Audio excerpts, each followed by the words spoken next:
Attar is my guide, Attar is my guide. By the grace of Allah, Attar is my guide. My murshid has changed millions of lives. The prophetic sunnah, he is revived. The leader of the Sunnis, he is our pride. By the grace of Allah, Attar is my guide. Alhamdulillahi Rabbil Alameen. Wassalatu wassalamu ala Sayyidil Mursaleen. Amma ba'd. Fa'a'udhu billahi minash shaytanir rajeem. Bismillahir Rahmanir Rahim. As-salatu wassalamu alayka ya Rasulallah. Wa ala alika wa ashabika ya Habiballah. As-salatu wassalamu alayka ya Nabiyallah. Wa ala alika wa ashabika ya Nurallah. It is mentioned in the summary of a blessed hadith that the Prophet of mankind, the peace of our heart and mind, the most generous and kind, sallallahu ta'ala alayhi wa alihi wa sallam, has stated, O people, indeed, the person to receive quick relief from the anxieties and accountability on the day of judgment will be the one who would have recited durood and salawat extensively upon me in this world. Subhanallah. Sallu ala al-Habib, sallallahu ta'ala ala Muhammad, sallallahu alayhi wa sallam. Dear viewers and listeners of Madani channel, welcome back to another episode of the Silsila Discourses of Attar, continuing from our last episode. Until Amir Ahl Sunnat Damat Barakatuhumul Aliyah stayed in Makkah Sharif, Zadahullahu Sharafu wa Ta'azima, he made every effort not to place or face his back in the direction of the Holy Kaaba and remained without shoes out of reverence and respect for the holy city. The manner in which he performed the tawaf of the Kaaba Sharif professed and showed his extreme devotion, his body constricted, his face bowed down and tears rolling down his blessed cheeks. Even the observers would be brought to tears, touched by watching his humility and his love. The great companion, the Sahabi, Sayyidina Anas radiyallahu ta'ala anhu, has narrated, upon sighting the walls, the buildings of Medina Sharif, Zadahullahu Sharafa wa Ta'azima, when returning from a journey, the noble Prophet sallallahu ta'ala alayhi wa alihi wa sallam would speed up the animal, his transport. If he was riding on an animal, he would give it his heel out of love to quickly return to Medina. Subhanallah Azza wa Jal. During Amir Ahl Sunnat's Hajj pilgrimage in 1406 Hijri, he came down with a severe flu. Whilst within the bounds of the illuminated city of Medina Sharif, Zadahullahu Sharafa wa Ta'azima, Amir Ahl Sunnat Damat Barakatuhumul Aliyah never voluntarily blew his nose on his own, despite the runny nose on the sacred land of Medina, Zadahullahu Sharafa wa Ta'azima. His each and every act in Medina Sharif displayed his immense respect for this beautiful city. Throughout his journey, whilst in the blessed city of Medina Sharif, Zadahullahu Sharafa wa Ta'azima, he endeavored his utmost not to turn his back towards the blessed green emerald green dome. The most appropriate way of visiting the sacred shrines of the awliya-Allah, the saints and friends of Almighty Allah Azza wa Jal, is to approach them from the direction of their feet. It is not proper of a visitation, of a ziyarah, to enter their mausoleums, their shrines, their mazars, from the direction of their heads. If this therefore is the appropriate manner of visiting the awliya Allah, the saints, rahimahumullah ta'ala, then how would a true ashiq Rasul, a true lover of Rasulullah sallallahu ta'ala alayhi wa sallam, enter his blessed mazar and mausoleum of the exalted sovereign of all saints, rahimahumullah ta'ala, of all prophets, alayhimussalam, that is the beloved Prophet Muhammad sallallahu ta'ala alayhi wa sallam, in any other way? Therefore, Amir Ahl Sunnat Damat Barakatuhumul Aliyah always entered from the door named Babul Jibra'il, which is facing the blessed feet of Rahmatul lil Alameen sallallahu ta'ala alayhi wa sallam. If this therefore is the appropriate manner of visiting the blessed saints, rahimahumullah ta'ala, then how would a true Ashiq Rasul, a true lover of Rasulullah sallallahu ta'ala alayhi wa alihi wasallam, enter the mausoleum, the mazar of the exalted sovereign of all saints rahimahumullah ta'ala and all prophets Anbiya alayhimus salam, that is the beloved Prophet Muhammad sallallahu ta'ala alayhi wa alihi wasallam, in any other way. Therefore, Amir Ahl Sunnah Damat Barakatuhumul Aliyah always entered from the door named Bab-e Jibra'il, which is facing the feet of Rahmatul Lil Alameen sallallahu ta'ala alayhi wa alihi wasallam. Under the current established system, and especially during the Hajj season, people enter from Babu Salam, which is on the opposite end, and exit from Bab-e Jibra'il. Therefore, several times during the rush hours, he faced immense difficulties in entering from Bab-e Jibra'il, but despite troubles, he was determined to adhere to this method of respect of his visitation. During Amir Ahl Sunnah Damat Barakatuhumul Aliyah's visit to Medina Sharif, Zadahullahu Sharafa wa Ta'azima, in 1406 Hijri, his yearning to sweep the sacred floors of the beloved Prophet sallallahu ta'ala alayhi wa alihi wasallam's masjid made him impatient. Therefore, he, Damat Barakatuhumul Aliyah, confided his wishes to the cleaning crew of the sacred masjid, and they granted him permission to fulfill his ardent desire and wish and sweep the floor there. Thus he, Damat Barakatuhumul Aliyah, enlisted his name in the scrolls of people who have participated in cleaning the blessed masjid of the beloved Prophet of Allah sallallahu ta'ala alayhi wa alihi wasallam. Sometimes, while strolling through the beautiful streets of Medina Sharif, Zadahullahu Sharafa wa Ta'azima, Amir Ahl Sunnat Damat Barakatuhumul Aliyah would politely take the broom from the hands of the street cleaners, and he himself would sweep the streets of Medina Sharif. Zadahullahu Sharafa wa Ta'azima. Longing for this privilege, the saint and the true lover of the beloved Rasul, the Grand Mufti of India, Mufti Azam Hind, Mustafa Raza Khan, Rahmatullah Ta'ala alayhi, has written, Allah, bring that day with peace for Nuri, he may sweep in Medina every street and alley.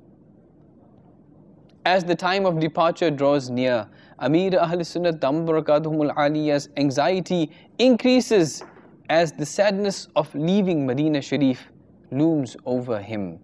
He often becomes overwhelmed with emotions. To truly portray his condition at the time of his departure from Medina Sharif is simply beyond words. In 1400 Hijri, at the time of leaving Medina, Zadahullahu Sharafa wa Ta'azima, with tearful eyes, standing right across from the golden grills, the golden lattice around the sacred mausoleum and mazar of the beloved Rasul sallallahu ta'ala alayhi wa alihi wasallam, he wrote a farewell poem. This poem partially depicts his state of grief. Here are just a few couplets of this poem. He says, alas, now is the time to depart. Farewell, Master of Medina sallallahu ta'ala alayhi wa alihi wasallam. Colorful surroundings of my beloved's abode, the pleasant atmosphere and the scented breeze blowed. How will I bear the dismay to go abroad? Farewell, Makki Madani Mustafa sallallahu ta'ala alayhi wa alihi wasallam. Now accept my goodbye and last farewell salam. Farewell, Makki Madani Mustafa sallallahu ta'ala alayhi wa alihi wasallam. I have been unable to collect deeds, only managed have I a few tears. This is my only asset. Farewell, Makki Madani Mustafa sallallahu ta'ala alayhi wa alihi wasallam. The eyes are bleeding tears, the soul is drenched in sorrow. Call Attar back soon. Farewell, Makki Madani Mustafa sallallahu ta'ala alayhi wa alihi wasallam. Sallu ala al-Habib sallallahu ta'ala ala Muhammad sallallahu alayhi wasallam. This farewell poem is filled with so much passion and grief that even today, if a true lover of the beloved Rasul sallallahu ta'ala alayhi wa sallam reads it, his eyes are filled with tears. Furthermore, these couplets have earned the seal of approval from Sayyidul Mursaleen sallallahu ta'ala alayhi wa alihi wa sallam himself. Hence, an Islamic brother from Hyderabad, Babul Islam Sindh, who is also a Mubaligh, a preacher of Dawat-e-Islami, Abdul Qadir Attari, alayhi rahmatullahi al-wali, once saw the beloved and blessed Rasul sallallahu ta'ala alayhi wa alihi wasallam in his dream.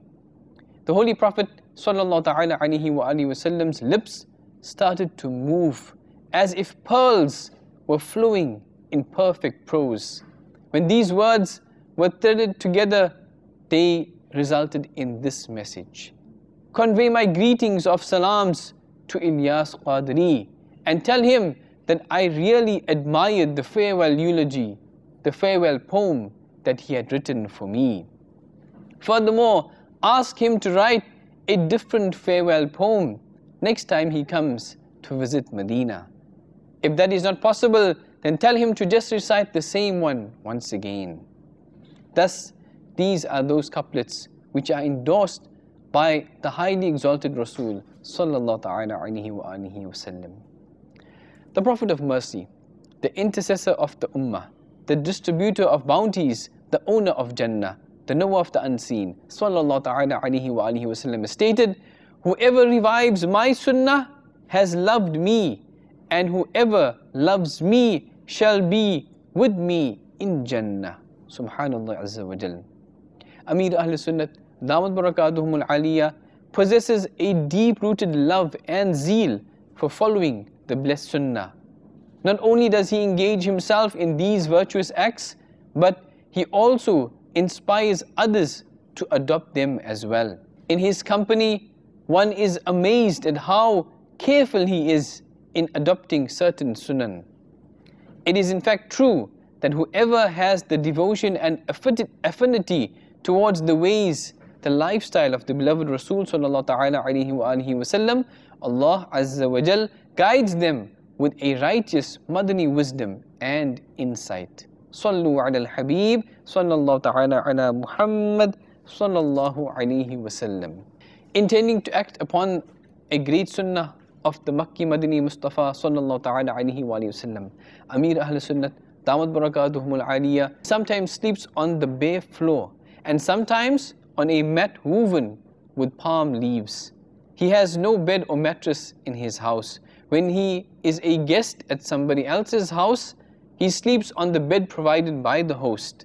This is in accordance with the sunnah as well, as narrated in a blessed hadith that Rasulullah sallallahu ta'ala alayhi wa alihi wasallam never criticized the bed that was offered to him. The long shirt, the qamis, the kurta of Amir Ahl Sunnat Damat Barakatuhum al-Aliyah has two pockets on the chest side. Next to the left pocket, there is a thin pocket zone where Amir Ahl Sunnat Damat Barakatuhum al-Aliyah keeps his miswak, the toothstick. Commenting on this action, he stated, the miswak is an instrument used to fulfill a sunnah. Therefore, I wish to keep it closest to my heart. Subhanallah Azza wa Jal. It has been narrated by the great companion, the Sahabi, Sayyidina Abu Darda radiyallahu ta'ala anhu, that the noble Prophet sallallahu ta'ala alayhi wa alihi wasallam counseled us and said, on the scale of deeds, the mizan. On the scale of deeds, nothing is more weighty in righteousness than gracious manners, husni akhlaq. Subhanallah. Without doubt, Allah Azza wa Jal has gifted Amir Ahl Sunnat Damat Barakatuhum al-Aliyah with an honorable character. He meets everybody cheerfully and gracefully. In situations where others would manifest their frustration and lose their patience, he has often been seen to be very tolerating, patient and smiling. During the early days of Dawat-e-Islami, the weekly sunnah-inspiring ijtima, the congregation, used to be held in Gulzar-e-Habib Masjid, Gulistan-e-Shafi-o-Karvi, Soldier Bazaar area, Babul Madina, Karachi, Pakistan. This masjid was the very first Madani Markaz, the center of Dawat-e-Islami. In those early days, once, whilst making his way to the masjid to attend the ijtima, Amir Ahl Sunnat Damat Barakatuhum al-Aliyah passed by a cinema. A young man was standing there and he was waiting to purchase some tickets to watch a show or a movie. He called out to Amir Ahl-Sunnah Damat Barakatuhumul Aliyya and shouted, A'udhu Billahi min dhalik, that, "O Shaykh, they are showing a great movie, come and watch." Before any of the other Islamic brothers accompanying Amir Ahl-Sunnah Damat Barakatuhumul Aliyya could react or get upset, Amir Ahl-Sunnah Damat Barakatuhumul Aliyya greeted this young man with salam. He then approached him and, trying to inspire him towards righteousness through his personal efforts, infiradi koshish, he told him politely, "My son, I do not watch movies. However, just as you have invited me, I would also like to invite you. Inshallah Azza wa Jal, a Sunnah inspiring ijtima, a congregation of Dawat-e-Islami, will be taking place shortly, and I would love for you to attend as well. If you cannot join us today, then please try to come on another day." Then Amir Ahl-Sunnah Damat Barakatuhumul Aliyya gave him a bottle of scented oil as a gift. Many years later, an Islamic brother approached Amir Ahl-Sunnah Damat Barakatuhumul Aliyya. He appeared to be a follower of the blessed Sunnah. He had a green imamah sharif, a turban on his head, and he said, "Many years ago, a young man disrespectfully asked you to come and watch a movie. May Allah Azza wa Jal grant us refuge from such evil actions. However, you displayed immense sabr and patience, and without getting upset or angry with that young man, you invited him towards a Sunnah inspiring ijtima. By the grace of Almighty Allah Azza wa Jal, I am that young man. I was truly impressed with your gracious akhlaq and character, and finally, one day, I ended up attending the weekly Sunnah inspiring ijtima of Dawat-e-Islami.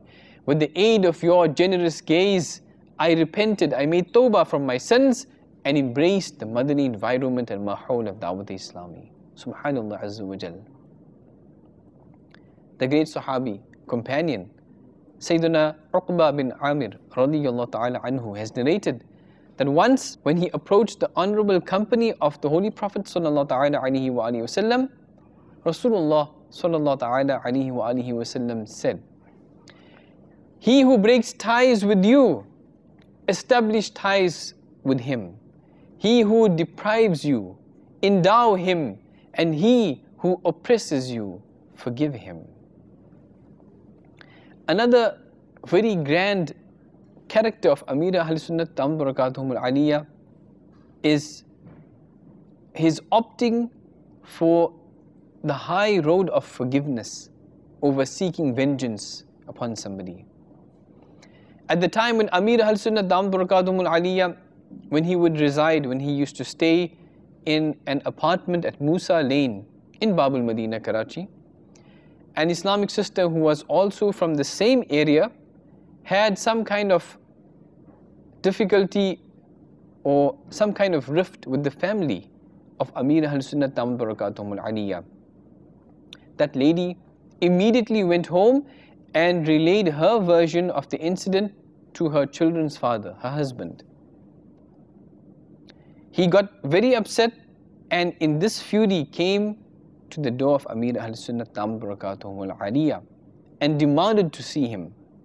At that time, Amir Ahl-Sunnah Damat Barakatuhumul Aliyya was traveling with a Madani qafila in the path of Almighty Allah Azza wa Jal.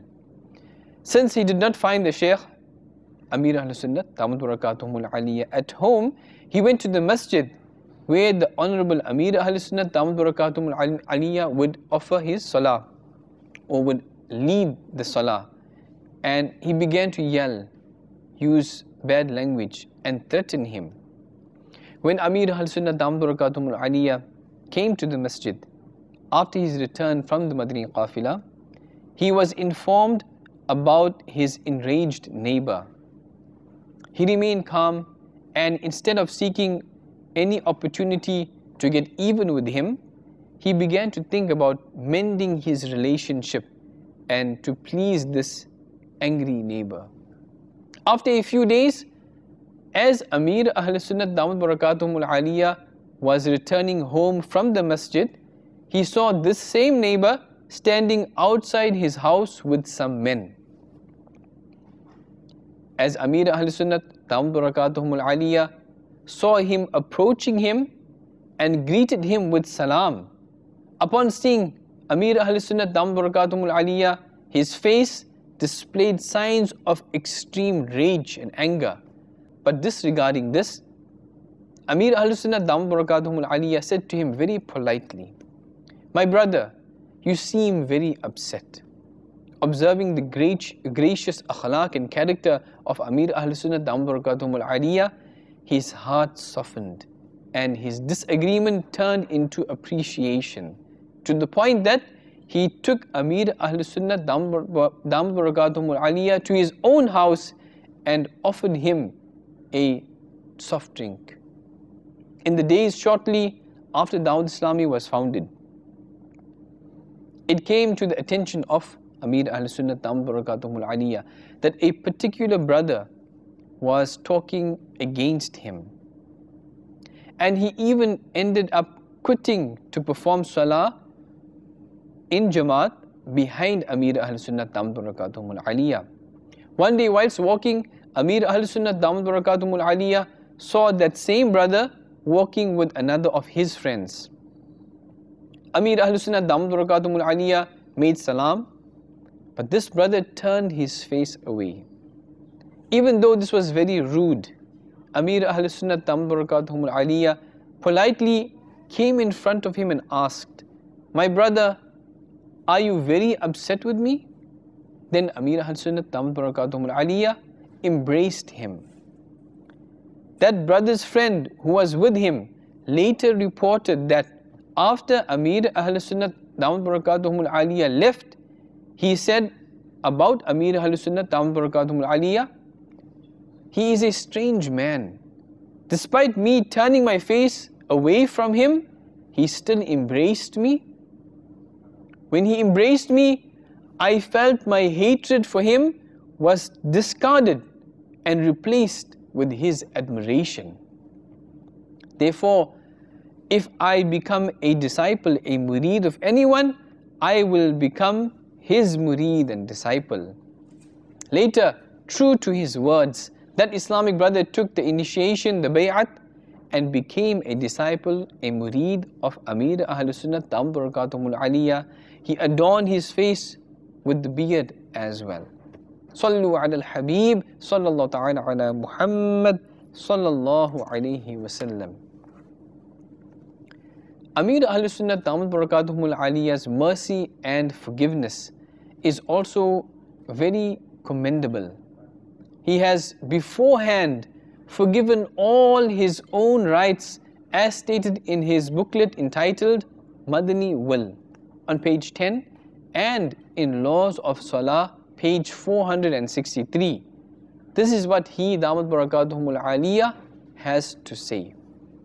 He says, "To please Almighty Allah Azza wa Jal, I have forgiven in advance anyone who curses me, who ridicules me or insults me, who brings harm or injury to me, or who otherwise hurts my feelings. No one should take revenge from any individual who tries to hurt me in any way. When a Muslim is murdered, there are three kinds of rights. Firstly, the rights of Almighty Allah Azza wa Jal. Secondly, the rights of the victim. And thirdly, the rights of his heirs.